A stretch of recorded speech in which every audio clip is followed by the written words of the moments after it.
when you are in Memphis on Beale Street, you got to do like the locals. You got to have a whiskey and a pump, baby. Woo! It is the home of the king of rock and roll. We are down here on Beale Street at Alfred's where there's live music, there's great food, and I'm going to have you listen to Kelvin Harrison, Yola, and Alton Mason talk about B.B. King, Sister Rosetta Thrope, and who? Little Richard. Woo! Peace.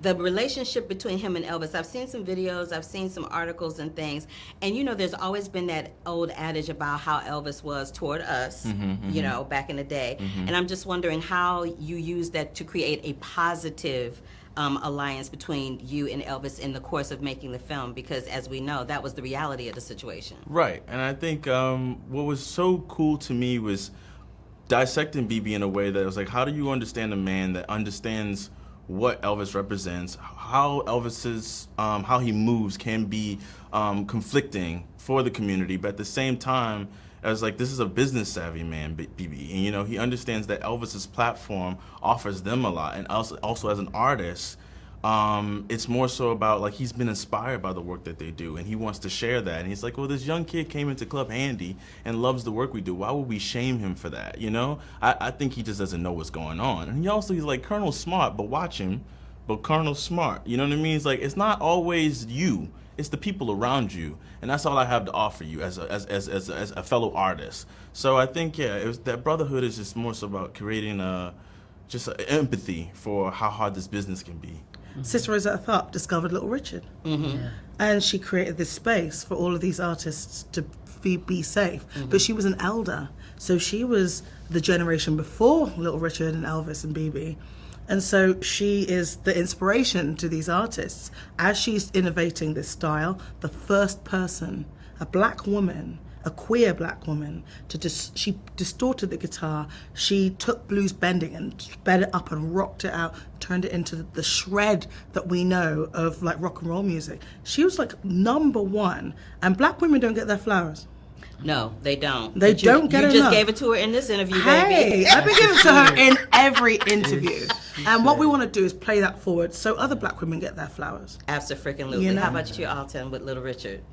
I really felt the responsibility just to serve the situation.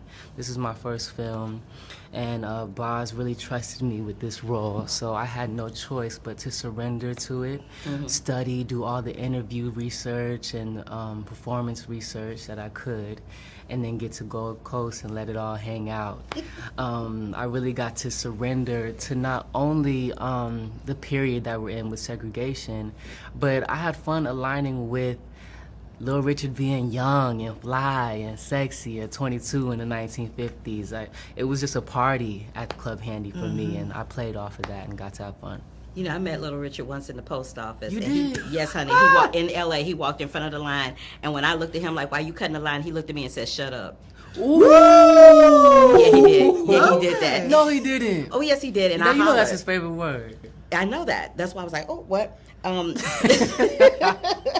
What is the? Are you guys Elvis heads? Because I'm an Elvis head. To a degree, not We so learned much. about him. What was the most interesting thing you learned? The fact that he grew up in the hood, it kind of explained the reason why he was so influenced by our culture.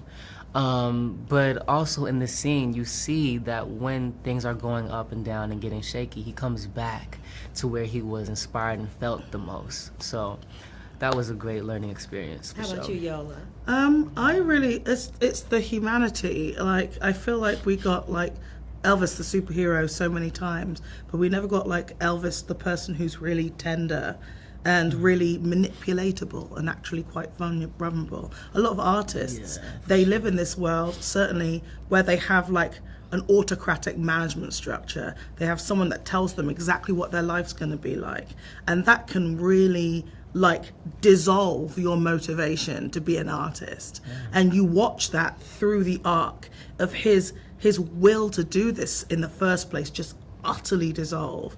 And I think that's a lesson that we can pay forward to the kids who are getting into music now, to make sure that like their raison d'etre, the cell, as Baz would always say, doesn't overtake the art you know. Ooh, I like that. Yeah. Y'all are fantabulous. I loved You watching are you in the too. film. I wish I had been able to see a little bit more. I appreciate you. And thank you so much for your time Thank this you morning. so much. Take care. You're so All right. beautiful. Love Jen, you I'm so too. proud of you. I'm so glad to see you.